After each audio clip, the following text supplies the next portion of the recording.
విజయవాడలో మనం ఏర్పాటు చేసుకున్న అంబేద్కర్ గారి మహాశిల్పం మన రాష్ట్రానికే కాదు దేశానికి కూడా ఇది తలమానికం. ఇది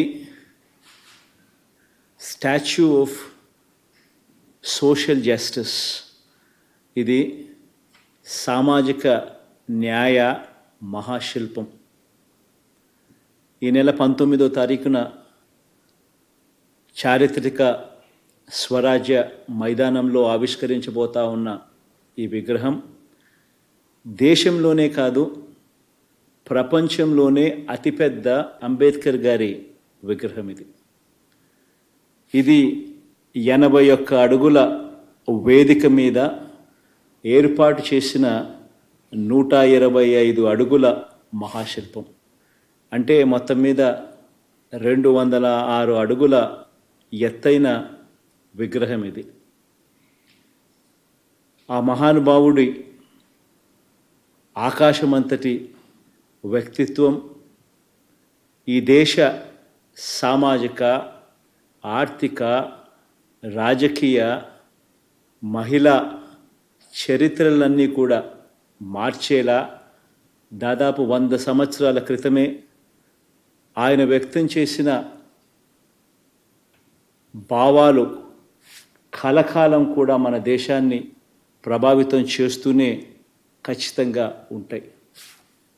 బాధ్యతతో ఆయన భావాల మీద అచంచల విశ్వాసంతో వాటిని మన నవరత్నాల్లో అనుసరిస్తూ ఉన్న ప్రభుత్వంగా ఏర్పాటు చేసిన ఈ విగ్రహ ఆవిష్కరణ సందర్భంగా 19వ తారీఖున అందరూ కూడా తరలి రావాలని కోరుతా ఉన్నాను. ఆయన అణగారిన వర్గాలకు చదువులు దగ్గరగా తీసుకువచ్చిన మహనీయుడు. ఆయన అంటరానితనం మీద, ఆధిపత్య భావజాలం మీద తిరుగుబాటు చేసిన ఓ మహానుభావుడు. ఆయన సమసమాజ భావాలను నిలువెత్తు రూపంలో చూపించిన ఒక గొప్ప వ్యక్తి. ఆయన రాజ్యాంగం ద్వారా, రాజ్యాంగ హక్కుల ద్వారా నిరంతరం మనల్ని కాపాడే ఓ మహాశక్తి. ప్రతి వాడలో ఉన్న ఆయన విగ్రహం అణగారిన వర్గాలకు నిరంతరం కూడా ధైర్యాన్ని ప్రసాదించే ఓ మహాస్ఫూర్తి. దళితులతో పాటు కులాలు, మతాలకు అతీతంగా పేదలందరి జీవితాల్లో ఈ 77 సంవత్సరాల్లో వచ్చిన అనేక మార్పులకు మూలం డాక్టర్ బాబాసాహెబ్ అంబేద్కర్ గారి భావాలు. కాబట్టే ఆయన్ను ఇంతగా మనమందరం కూడా గౌరవించుకుంటా ఉన్నాం. మన విజయవాడలో